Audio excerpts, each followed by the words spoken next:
Sometimes the smallest act of kindness comes from the loneliest hands and changes a life no one was watching. To find out which act of kindness it was, watch the full video. On the quiet edge of an old English town, where narrow brick streets rarely noticed the passing of time, lived a man the city had forgotten. His name was Jackson. Jackson was not homeless, but he was close enough that the world treated him as if he didn't exist. He lived above a closed bakery in a small damp apartment filled with dust and silence. There was a time when Jackson wore a clean uniform and felt he belonged somewhere.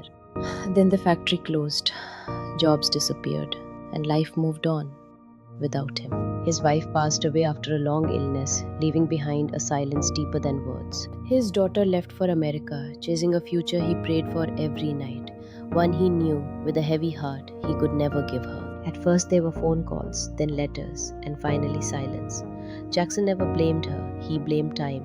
Every morning, Jackson woke before sunrise, hoping the day would offer him work. Some days he carried boxes, some days he washed dishes, most days he waited. Jackson never begged. If work came, he accepted it. If it didn't, he stayed silent. Jackson would sometimes carry loads, sometimes wash dishes in restaurants. Whatever work he could find, he did it just to survive. When he grew tired, he would sit down on a bench along the footpath. On a rain soaked day, Jackson slipped and fell hard onto the cold pavement. People passed by, some glanced for a second, some looked away on purpose, and most never slowed their steps. The sound of their footsteps faded, but Jackson remained there, unnoticed, unmoving, as if he had become part of the pavement itself. That morning, Jackson earned just enough to buy bread and a cup of hot soup. With the money he earned through hard work, Jackson bought a loaf of bread and a bowl of soup. It was all he had for the day. Carrying the bread and soup, Jackson was heading toward the church when he noticed an elderly man sitting on the church steps, looking hungry. Seeing the elderly man, a voice rose from Jackson's heart, telling him to stop. Jackson walked slowly toward the old man, searching his eyes for hunger, but what he found instead was something far heavier, a deep, soul-weary exhaustion that spoke of long days and forgotten nights. The kind that comes from being forgotten, left behind by the world, unseen, unheard, and slowly fading in silence. Jackson sat beside him and broke his bread in half. "It's still warm," Jackson said softly. Jackson gave him half the bread and a cup of soup. They sat together and quietly sipped the soup. Then the old man gently said, "Today, someone finally saw me." Jackson nodded and replied, "I know how it feels to exist, yet have no one notice you. That pain is real." Before leaving, the old man said, "Kindness always finds its way back." Jackson's heart was broken, and perhaps he no longer believed in such things. The old man walked away, but Jackson remained seated there, as if he had drifted into a deep, heavy silence of thought. That night, Jackson went hungry and slowly made his way back home. Lying on his bed, Jackson kept thinking about how, after so many years, someone had finally noticed him. Someone had spoken to him. 2 weeks later, expensive cars appeared near the old factory. Jackson paid no attention.